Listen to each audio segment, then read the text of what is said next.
Recording drums can be challenging as the frequencies emitted by a drum set range from as low as 20 Hz all the way up to 20 kHz. That's the entire human hearing range. In order for each frequency to be faithfully represented in the final mix, each element of the drum must be recorded by an adapted mic. We will be building on a single mic setting, just as Ravel does in his famous Bolero, gradually adding mics to end up using 6.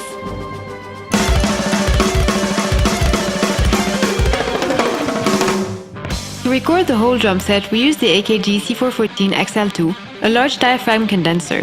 Here we use it in omnidirectional mode to pick up sound coming from all directions. The AKG has a rather flat frequency response, allowing it to pick up all frequencies equally well. It can handle up to 158 dB, hence it can be put at the core of the drum set between the tom-toms and the kick drum.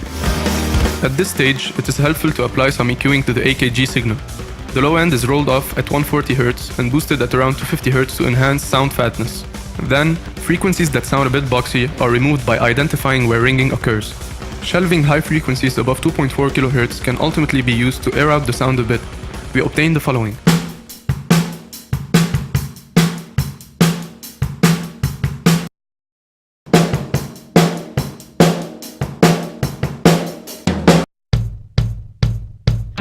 This setup also uses the AKG, now set to cardioid mode, plus an additional mic dedicated to close miking of the kick drum.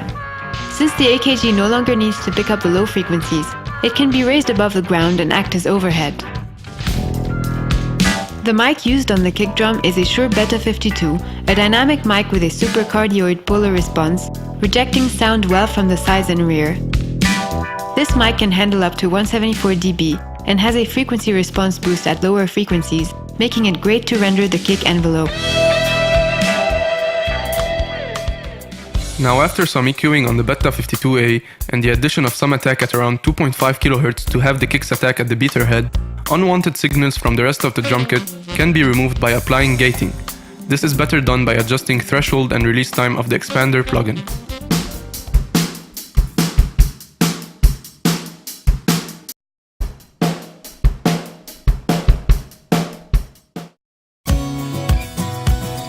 A third mic is added, dedicated to recording the snare.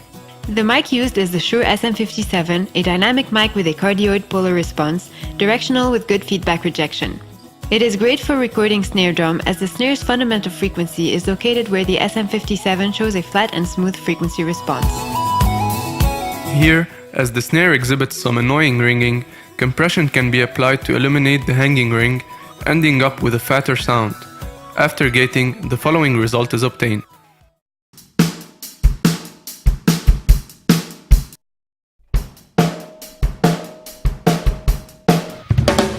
The AKG is now reintroduced and takes back its function of overhead cardioid mic. The rods are relocated at each side of the drum, one over the ride and one over the crash.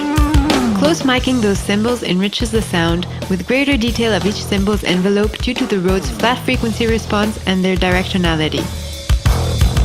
The EQing of the Rhodes consists in removing the ringing in the low mid-range and boosting the high frequencies to have a fuller sound. Applying some compression will effectively eliminate clipping at high gain.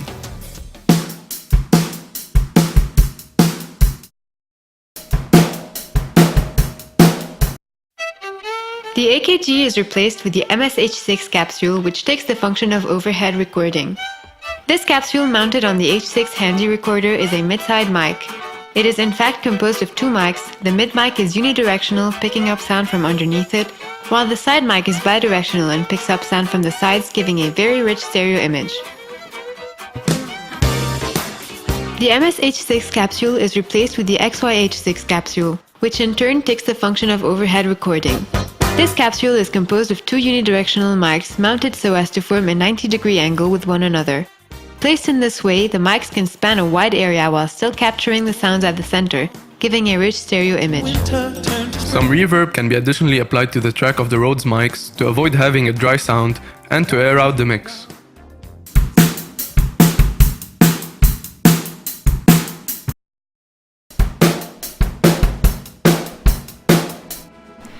The position of the microphones and close miking the drum is not as impactful as that of the overheads. Indeed, it's the overheads that differ from one mix to another, and are subjectively chosen according to the music genre, the quality of the drum kit, room acoustics, and overall subjective acoustical feel.